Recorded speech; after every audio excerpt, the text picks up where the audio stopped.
mendengarkan podcast ini. Asumsi kita pada umumnya pendalaman Alkitab selalu terkait dengan hal yang bersifat doktrin, yang lebih ada di dalam area nalar atau pikiran, seperti yang kita ketahui. Bicara mengenai doktrin ini ada di dalam wilayah sistematika teologi. Pada umumnya kita berpikir kalau orang cakap dalam hal-hal doktrinal, maka imannya kokoh. Tetapi saya pernah menjumpai kenyataan dan saudara-saudara sebagian tahu, ketika saya dulu waktu muda di CD, maksud saya katekisasi di Jakarta ini, yang mengajar kami ini seorang lulusan dari Sekolah Tinggi Teologi yang terbaik. Dan kalau beliau berkhotbah, itu jemaat yang hadir lebih banyak daripada pendeta lain. Beliau cakap sekali kalau berbicara mengenai doktrin, saudaraku. Waktu itu saya masih muda, saya juga kagum terhadap beliau yang wajahnya juga tampan. Tetapi beberapa waktu kemudian mengejutkan, beliau pindah agama. Dan beberapa waktu kemudian dia menyampaikan suatu, entah itu kesaksian, entah suatu paparan apa, di rumah ibadah yang berseberangan dengan gereja di mana saya mendapat katekisasi. Suatu hari kemudian, waktu saya mengambil program Magister Teologi di sekolah di mana beliau adalah alma maternya, pada waktu wisuda ada nama-nama mahasiswa yang pernah diwisuda. Jadi kalau misalnya si A melayani di GKI, si B melayani di GPIB, begitu. Ini melayani di gereja Anu. Lalu saya membaca nama pendeta yang pindah agama ini, ditulis di situ pindah agama. Saya cukup salut dengan objektivitas seperti buku acara menulis nama-nama lulusan. Jadi ternyata pengetahuan tentang doktrin yang dimiliki seseorang itu belum tentu membuat iman seseorang itu kokoh. Nah, bicara mengenai iman itu apa? Nah, ini loh saudara, yang sering terjadi di gereja serba tidak ada kejelasan. Gamang. Iman itu apa? Dan di Truth ID berkali-kali saya menyampaikan iman itu adalah penurutan terhadap kehendak Allah.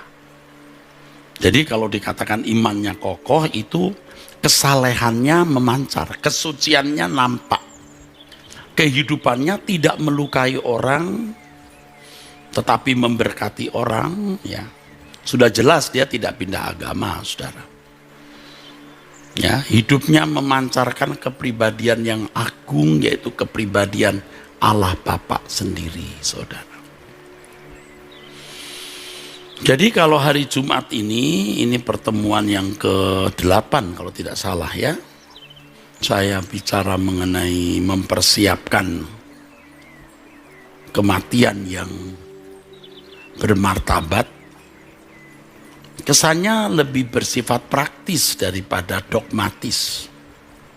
Ya, bisa. Tapi untuk apa dogmatis namun tidak membangun iman yang benar? Iman itu penurutan tadi, tidak membangun kualitas hidup penurutan terhadap kehendak Allah. Nah, di sini juga saya menemukan satu kebenaran, ya saudaraku, bahwa doktrin yang benar itu memiliki implikasi. Artinya ada tuntutan untuk dilakukan, ada keterkaitan dengan etika yang harus dikenakan atau moral yang harus digelar di dalam hidup. Jadi doktrin kalau hanya menjawab masalah logika, harus diragukan apakah itu doktrin yang benar atau tidak. Nah, ini saya temukan, saya hayati bukan melalui kejadian sederhana, tapi melalui peristiwa besar yang mengguncangkan hidup saya, saudaraku. Pada tahun 1908-09, saya mengalami krisis kekecewaan yang begitu mendalam terhadap gereja dan pendeta-pendeta senior, saudara. Saya tidak mengatakan saya benar, mereka salah, belum tentu juga. Tetapi saya merasa bahwa ada kekristenan yang salah. Saya sebagai seorang yang merasa menjadi korban, ya, saya benar-benar terluka. Saya benar-benar kecewa. Dan pada waktu itu jujur saja saya sakit hati, saudara. Mengalami kepahitan, pahit, bitterness. Tetapi di dalam suasana itu, dalam keadaan seperti itu timbul pertanyaan. Pasti kekristenan tidak demikian, saudara. Dan saya mengalami masa-masa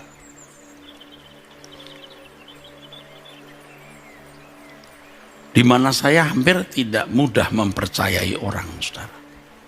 Untung tidak sampai pada tingkat pistantropobia. Artinya ya tidak mempercayai siapapun, cenderung begitu.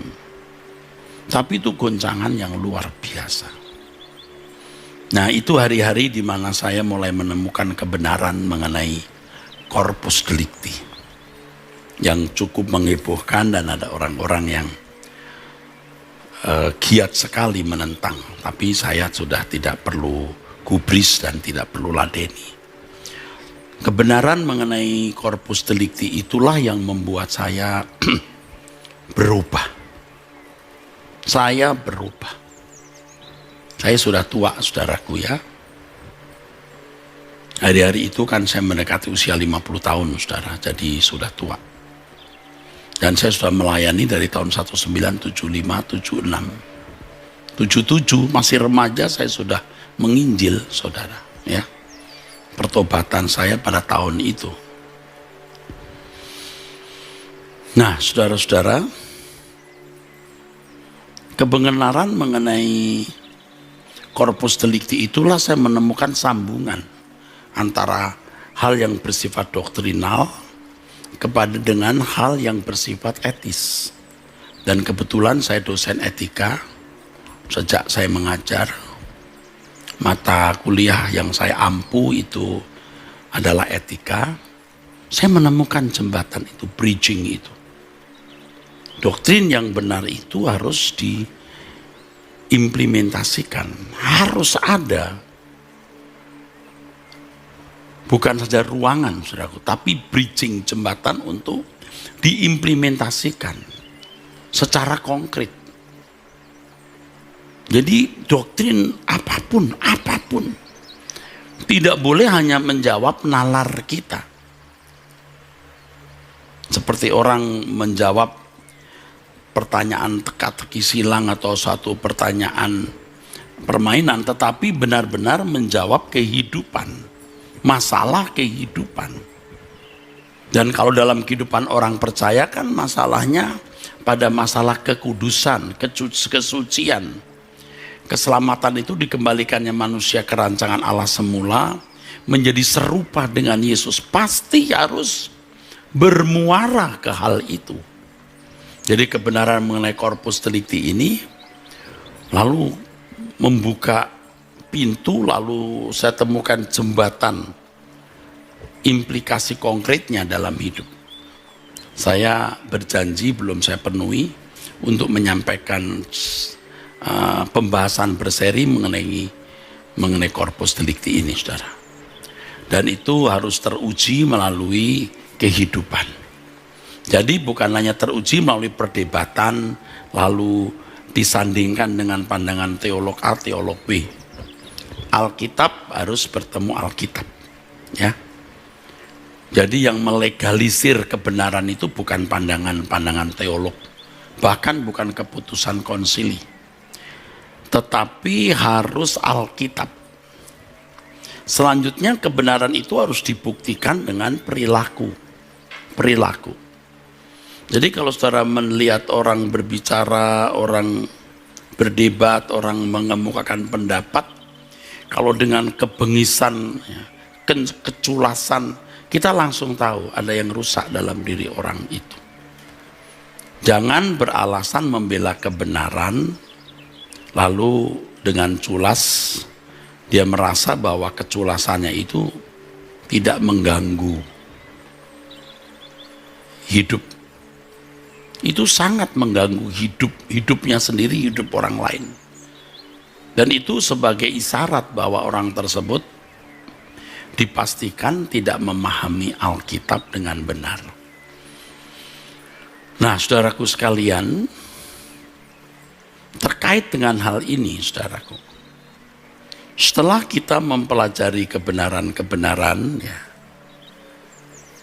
melalui proses yang tadi saya kemukakan, kekecewaan, kepahitan, dan ini salah ya kalau sudah sampai kepahitan. Kita bertobat, kita minta ampun kepada Tuhan, lalu Tuhan memberikan kita pemulihan. Akhirnya ada satu titik kita menemukan harga mengikut Yesus. Dan harganya ini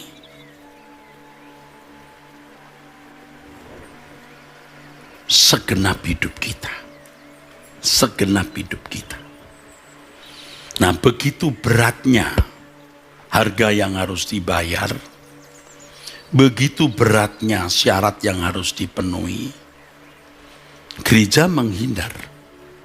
Tanpa disadari, terjadi penyimpangan dalam kurun waktu ratusan tahun.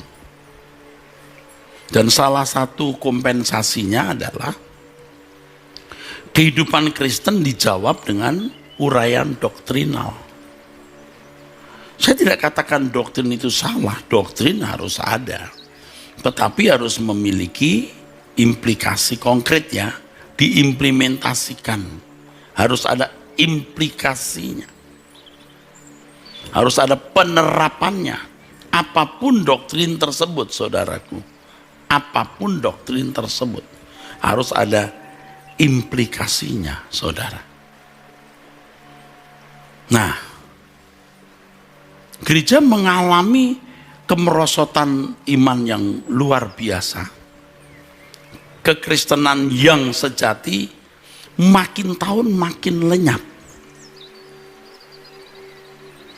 Dan orang-orang Kristen hidup di dalam kewajaran, saudara.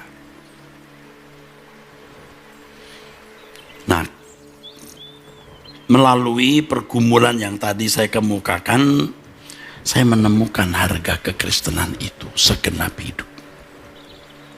Ya, segenap hidup. Tetapi ini mahal sekali, saudara, berat sekali. Maka hampir-hampir tidak ditawarkan, tidak diajarkan.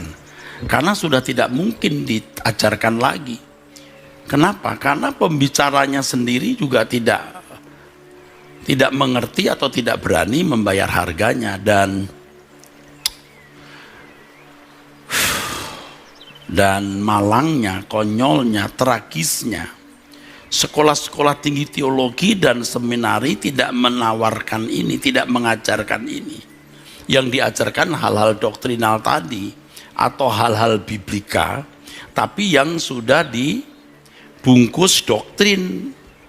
Doktrin yang dianggap itu sudah baku, ya, sudah sejajar kekuatannya dengan Alkitab, saudara.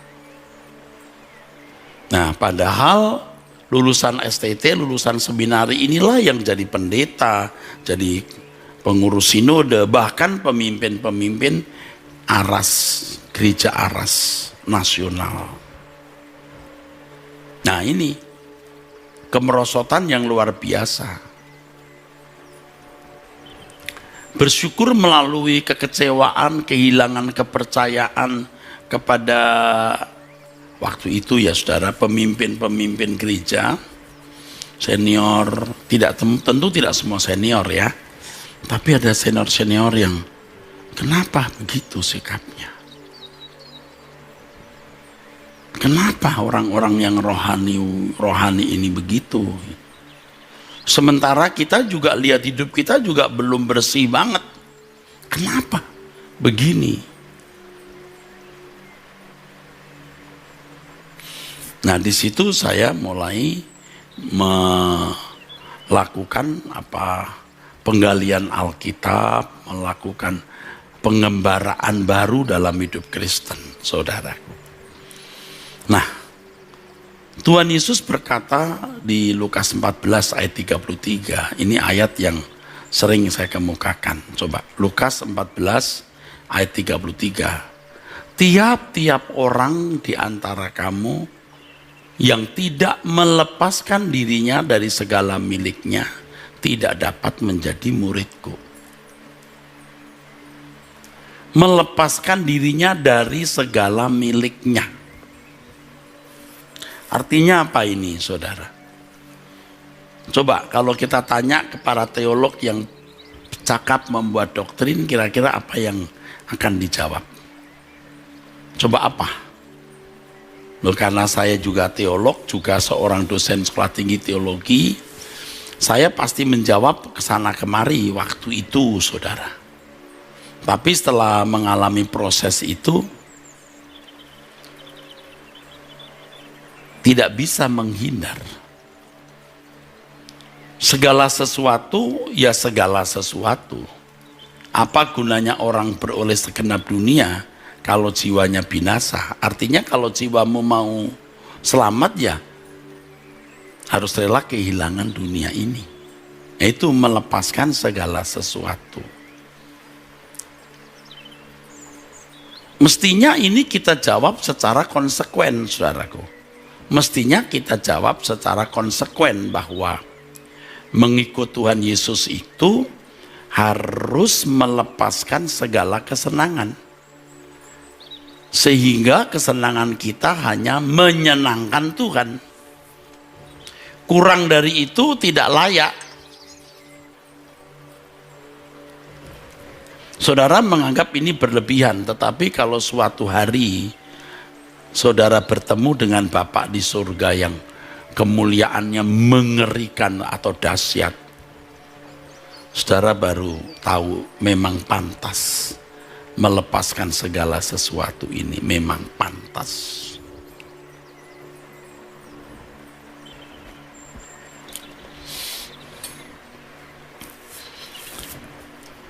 Mestinya dijawab secara konsekuen. Di Matius 6 ayat 19 dan 20 maksudnya, Tuhan Yesus berkata jangan kumpulkan harta di bumi. Jadi kalau kita studi, kita sekolah, kita kerja, itu bukan karena kita mau mengumpulkan harta di bumi. Tentu ini terkait dengan 1 Timotius 6 ayat 7 dan 8, nanti kita baca ya. Karena kita tidak membawa suatu apa, kita juga nanti akan pergi tidak membawa suatu apa. Asal dan makanan pakaian cukup. Asal dan makanan pakaian cukup. Berarti memang tidak punya keinginan kecuali bisa makan, berpakaian, sudah. Itu kan kalau jujur kita menjawabnya begitu. Tapi siapa yang sanggup? Ya dulu juga saya tidak mau jujurnya. Aneh itu. Tetapi setelah melalui perjalanan hidup panjang dan mengerti, harus begitu. Harus begitu. Orang kalau melihat bencana ya, seperti tsunami misalnya, atau gempa, lalu dalam sekejap itu gedung hancur atau kebakaran dalam sekejap lenyap, baru ngerti mengapa Tuhan mengatakan ngengat dan karat bisa merusak, pencuri bisa membongkar serta mencurinya. Lalu ketika Tuhan berkata di ayat 21, di mana hartamu, di situ hatimu, itu bukan hanya sebuah pernyataan, itu bukan segala merupakan pernyataan deskriptif, tapi normatif. Artinya kamu harus memindahkan hatimu, itu normanya. Kamu harus memindahkan hatimu di kerajaan surga. Itu normanya. Jadi kamu tidak boleh ada hati di bumi ini. Gitu, saudaraku. Nah, sebelum kita lebih lanjut melihat perjanjian baru ya, supaya kita bisa memahami ya, kita melihat Mazmur 73. Coba dimunculkan ayatnya. Ayo, mau menghindar apa kita? Saya juga berkata kepada diri saya sendiri, mau menghindar apa? Mazmur 73 ayat 25 dan 26, saudaraku. Siapa gerangan ada padaku di surga selain engkau? Lihat, ini memindahkan hati di surga. Sudah berpikir perkara-perkara yang di atas, seperti Kolose pasal 3, ayat 1 sampai 3. Pikirkan perkara yang di atas, bukan di bumi. Siapa gerangan ada padaku di surga selain engkau? Dia sudah memindahkan hati. Terus terang saya kagum ya dengan ayat ini, kagum. Dan Mazmur 73 memang itu ayat favorit, benar. Ayat-ayat sebelumnya juga luar biasa kekayaan yang terdapat di dalamnya ya. Selain engkau tidak ada yang kuingini di bumi. Loh, jadi selama di bumi ini sudah tidak punya keinginan karena hatinya dipindahkan di surga. Nah, ditegaskan di ayat berikutnya ya. Sekalipun dagingku dan hatiku habis lenyap. Ini sama dengan asal ada makan pakaian cukup. Gunung batuku dan bagianku tetaplah Allah selama-lamanya. Artinya yang kuwarisi menjadi part of my life selamanya Allah. Ini saudaraku ya. Ini standar, normanya itu cuman begini, saudaraku. Ya. Makanya ada satu lagu yang saya karang beberapa waktu ini. Tiada yang lebih kubutuhkan,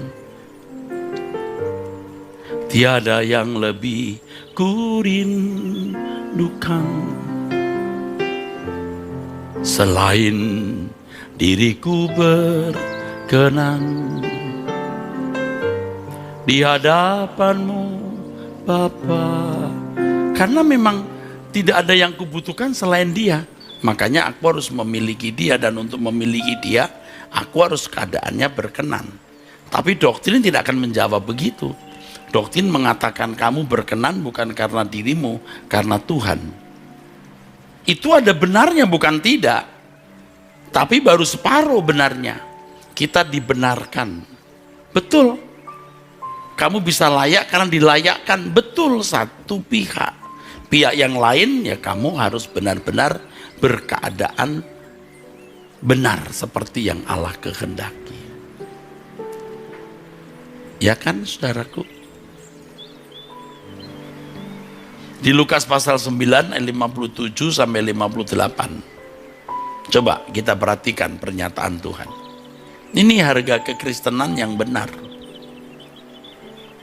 Lukas pasal 9 ayat 57 dan 58, saudaraku.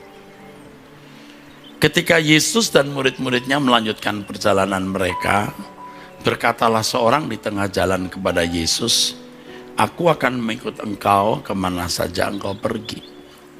Hebat ya, antusiasnya ini. Ini kalau ada orang Kristen seperti ini ngomong begini, langsung pendetanya bilang, "Ayo masuk sekolah Alkitab." Oke, tahun depan ada pengangkatan pejabat baru jadi pendeta pembantu ya, atau pendeta muda ya. Tapi apa jawab Tuhan Yesus? Kita lihat. Serigala mempunyai liang dan burung mempunyai sarang, tetapi anak manusia tidak mempunyai tempat untuk meletakkan kepalanya. Duh saudara, ayat-ayat begini dari dulu kita baca, tapi kita tidak merasa sungguh-sungguh mau masuk ke dalamnya.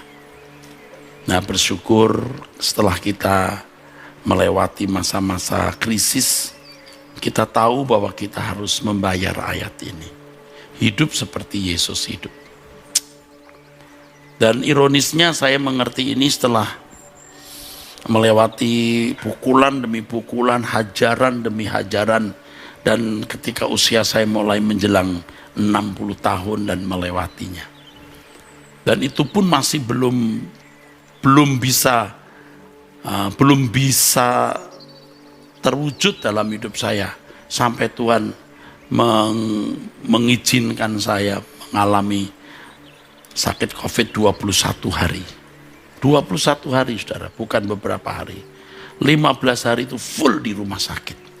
Padahal saya sudah suntik vitamin C, imunitas trio, ya betul, setiap minggu. Mestinya saya tidak terpapar. Bisa saja saudara. Dan saya mengerti itu memang Tuhan menghajar, Tuhan memukul saudaraku.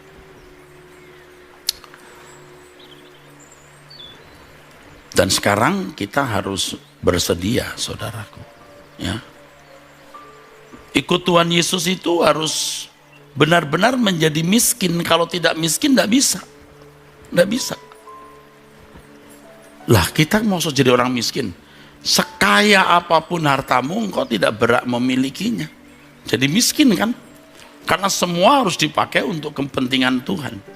Saudara, Anda tanya Tuhan, saya ini sedang cari uang atau tidak? Kalau hanya mendengar ucapan saya, Anda bisa saya bohongi. Apalagi mendengar perkataan orang, waduh Anda bisa disesatkan. Anda tanya Roh Kudus, betul enggak? Saya menyampaikan kebenaran atau punya maksud-maksud tertentu? Saya bukan tidak tahu, saya diserang kanan kiri, seakan-akan saya menggunakan menggunakan mimbar untuk cari uang. Ya, tidak perlu dibuktikan lah saudara. Tapi saya harus mengatakan bahwa kita tidak mungkin kaya di bumi ini. Kalaupun kita kaya dalam hikmat, dalam pengertian akan kebenaran, dalam kualitas hidup seperti yang Bapa inginkan, yaitu sempurna seperti Bapa atau serupa dengan Yesus. Dan ayat-ayat Alkitab mengenai kelimpahan itu tidak bicara mengenai materi. Aku datang memberi hidup supaya mereka memiliki dalam kelimpahan itu bukan materi, itu kualitas yang tinggi, perisos. Benar saudaraku, benar yang saya kemukakan ini. Coba kita lihat ayat yang ke-58 tadi. Jawabnya kepada orang itu, serigala mempunyai liang dan burung mempunyai sarang. Mereka saja masih punya sesuatu, tapi aku tidak punya sesuatu. Bahkan istirahat pun kurang. Jadi hanya bekerja dan mengarahkan seluruh milik kita untuk kepentingan kerajaan Allah. Aduh saudaraku, sebenarnya cinta mula-mula saya dulu, ketika saya terbakar dalam cinta mula-mula, usia masih remaja muda, saya bertekad tidak menikah. Waktu itu kalau saya memiliki pengertian seperti hari ini, mungkin saya tidak menikah. Tapi kan waktu itu kan ya panas-panasnya cinta mula-mula yang belum stabil, saudara. Bukan berarti saya menikah sekarang salah atau saya menyesali, tidak. Menikah pun harus untuk Tuhan, saudara. Pacaran pun juga untuk Tuhan, baik kau makan atau minum atau melakukan segala sesuatu, lakukan semua untuk kemuliaan Allah. Dalam cacat, dalam ketidaksempurnaan, Tuhan masih bermurah hati menuntun saya sampai hari ini. Dan saya bisa mengatakan ini setelah saya punya cucu. Nyaris terlambat memang, tapi belum. Saya masih punya kesempatan untuk memberkati manusia, memberkati umat Tuhan, memberkati Indonesia, dan kerinduan saya bisa memberkati lebih dari Indonesia, saudara.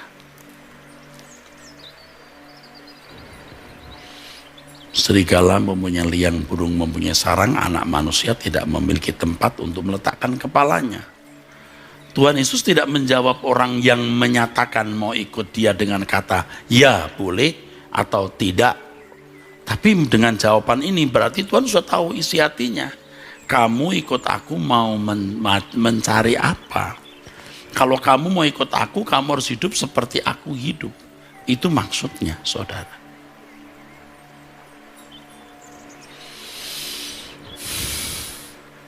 Jadi ikut Tuhan Yesus itu memang melepaskan segala sesuatu. Kalau kita membaca Filipi pasal 3, udah bisa dihindari. Filipi pasal 3. Ya. Kalau saudara tidak ikuti apa yang saya katakan ini, saudara tidak akan mendapatkan bagian dalam kerajaan surga. Allah itu terlalu besar, agung, dan mulia. Dan patut kalau kita melepaskan segala sesuatu hanya untuk Dia. Ya. Filipi pasal 3, saudaraku. Ayat yang ke-7, tetapi apa yang dahulu merupakan keuntungan bagiku, sekarang kuanggap rugi karena Kristus. Loh, ini terbalik ya dengan orang dunia yang, ini kan jabatan, kekayaan, jaminan yang dimiliki Paulus, yang dulu namanya Saulus, sebagai anggota Sanhedrin. Wah, itu jabatan kehormatan, saudara. Tapi itu dianggap rugi. Artinya dianggap tidak bernilai dibanding dengan pengenalannya akan Kristus. Bahkan segala sesuatu kuanggap tidak bernilai ketika mengenal Kristus Yesus yang lebih mulia dari segala sesuatu. Oleh karena Yesuslah aku telah melepaskan semuanya dan menganggapnya sampah supaya aku memperoleh Kristus. Ada barter. Tidak bisa tidak ada barter, saudaraku. Jadi bukan tidak ada barter, ini masalahnya. Banyak orang tidak merasa perlu berbarter. Padahal mestinya ada barter, saudaraku. Kalau kita membaca Matius pasal 13, ayat 44 dan sampai ayat 46, itu ada barter juga. Petani yang menjual seluruh hartanya demi ladang yang di dalamnya ada harta kekayaan, atau seorang pedagang yang menemukan mutiara yang indah, dia merusak prinsip ekonomi, dia menjual seluruh hartanya demi membeli mutiara itu. Mesti prinsip ekonominya adalah menggunakan modal seminimal mungkin untuk memperoleh keuntungan semaksimal mungkin. Ini dilanggarnya, saudara. Ini melepaskan segala sesuatu.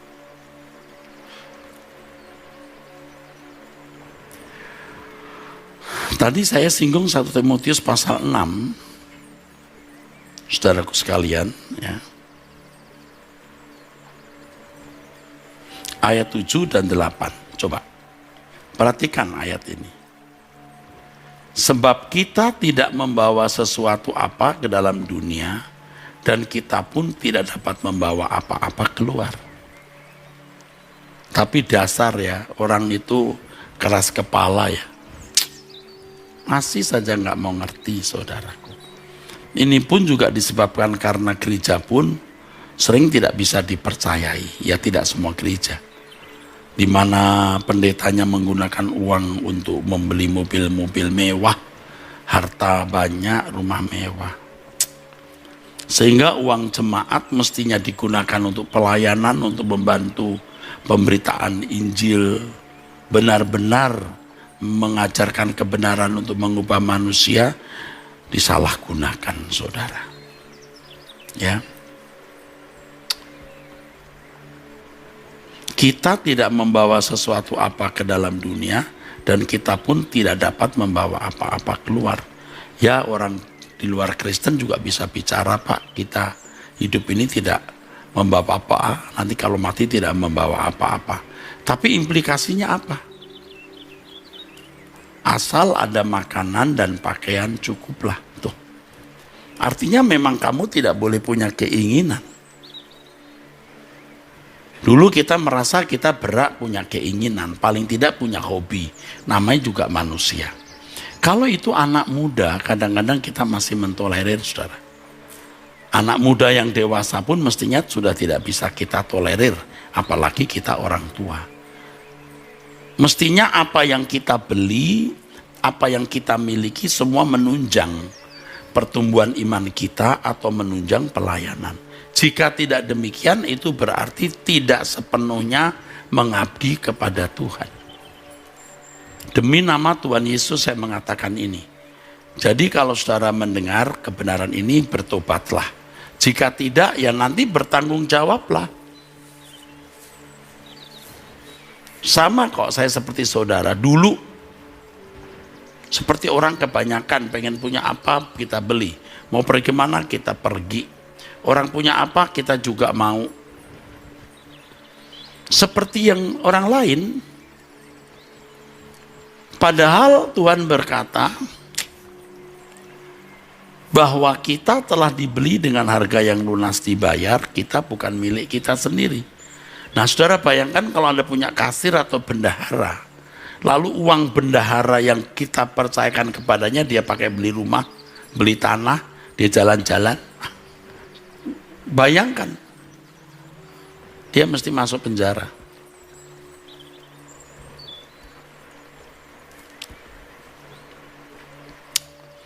Makanya kita itu mestinya takut, saudara.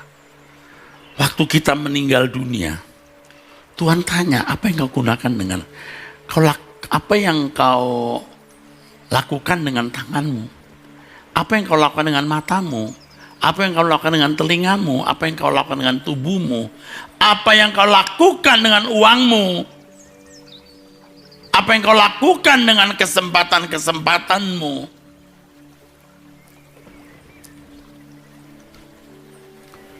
Sekali lagi, kalau itu masih anak-anak ya punya hobi apa, kita bisa maklum, saudara. Tapi kalau sudah makin tua, tidak boleh ada sesuatu yang kita miliki, kita kerjakan yang tidak menunjang pertumbuhan iman kita pribadi dan tidak menunjang pekerjaan Tuhan. Harus segenap hidup kita persembahkan kepada Tuhan tanpa batas. Itu harganya, saudaraku. Jadi tangan kita itu sudah kosong mestinya. Tidak ada yang kita genggam.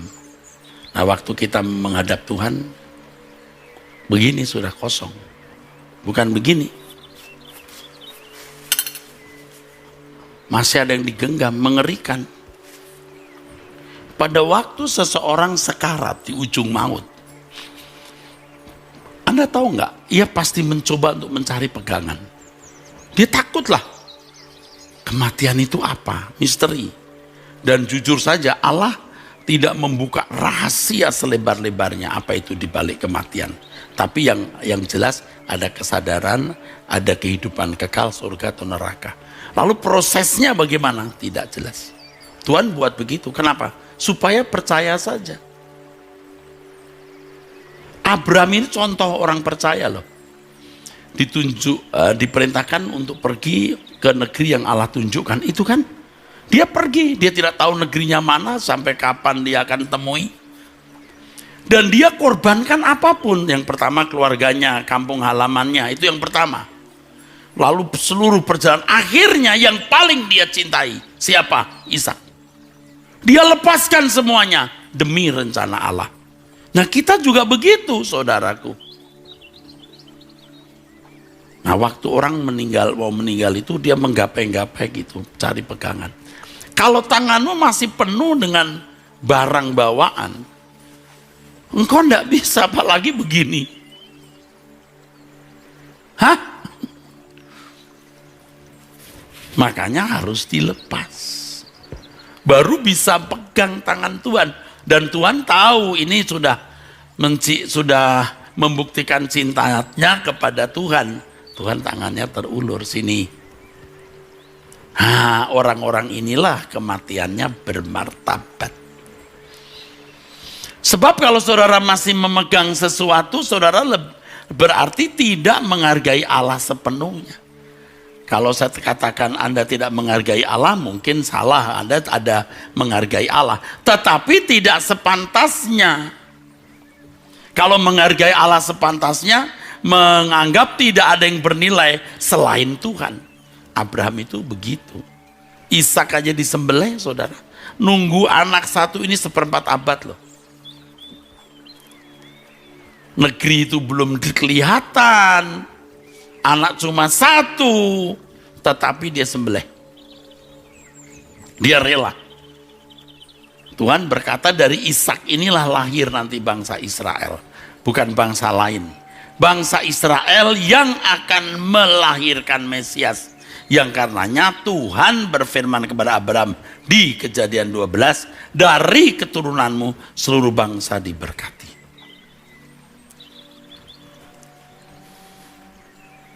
Ada orang berkata begini, Pak Eras ajarannya kayak Kristen lain gitu ya, kayak agama baru. Enggak, ini yang asli itu begini. Saudara yang palsu, yang salah, akhirnya yang asli kamu anggap palsu, imitasi. Ini yang asli, yang palsu itu, yang gampang itu. Yang gampang itu palsu. Makanya menjawab masalah-masalah kehidupan iman didoktrin. Kalau saya di kehidupan, ayo di dalam perilaku, harus dalam implikasi konkret kehidupan, bukan rumusan-rumusan doktrin. Saya sudah membuktikan orang-orang yang cakap berdoktrin, beradu argumentasi, tidak memancarkan, tidak semuanya saudaraku, tapi tidak sedikit mereka yang tidak memancarkan welas asih, pengertian kepada orang, rendah hati, mengerti orang lain. Enggak. Nah, itu yang membuat saya mulai bertanya-tanya, Kristen yang benar itu bagaimana ya?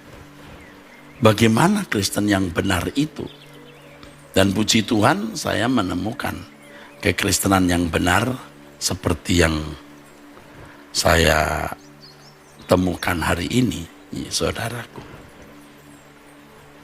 Nah, saudara, jangan ada yang masih digenggam. Orang-orang muda mendengar khotbah ini ya bisa nggak nangkep, nggak ngerti atau nggak mau ngerti. Tapi ini Injil.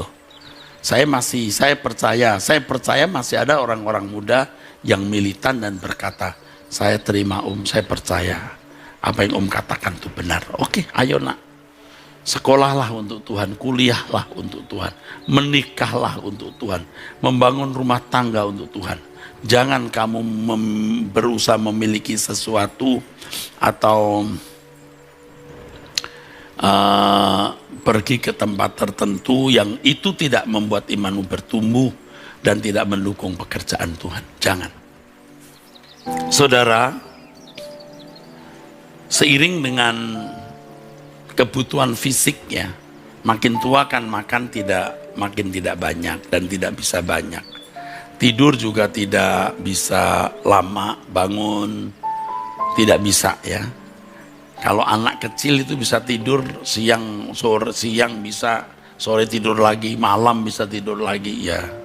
Orang tua makin kurang. Gairah seksnya pun juga makin merosot sampai bisa hampir lenyap. Bisa frigid total. Jadi seiring dengan usia, penampilan juga tidak ada eloknya lagi. Rambut memutih, rontok, gigi rontok, kulit berkeriput. Seiring dengan itu mestinya kita menanggalkan segala keinginan. Nah, sedihnya mestinya menanggalkan segala keinginan, bejananya dikosongkan, masih tetap aja dipertahankan. Saudara, jangan menunda apa yang saudara harus lakukan. Ketika saudara mendengar firman seperti ini rasanya mustahil dilakukan, saudara menunda, saudara tidak akan pernah menjadi anak Allah. Tidak akan pernah. ngaku anak Allah tapi tidak menjadi anak Allah. Karena anak Allah itu harus berkualitas seperti bapaknya. Dan kalau kita menjadi anak-anak Allah itu, kita benar-benar tidak lagi memusingkan dengan segala hal kecuali menyenangkan hati Bapa. Menjadi anak Allah itu modelnya adalah Tuhan Yesus Kristus, dan benar-benar tidak terikat dengan dunia ini, saudara. Ya, benar-benar tidak terikat dengan dunia ini. Nah, ketika saudara berani melangkah, aku mau ikut seperti yang diajarkan Pak Eras itu. Saya mau ikut. Nah, ini luar biasa. Saudara akan pasti bisa mengerti apa artinya menjalani hidup Kristen yang sejati seperti itu. Baru bisa. Kalau saudara tidak melangkah, Anda tidak akan pernah bisa. Seperti orang belajar berenang. Jangan takut, nyemplung aja ke air. Lalu nanti dilatih, nanti bisa. Itu ilustrasi yang paling tepat, harus bisa merasakan bagaimana tubuh kita bisa mengapung, lalu bagaimana kita membuat irama tarik nafas, buang dalam, tarik nafas, itu saudaraku. Amin.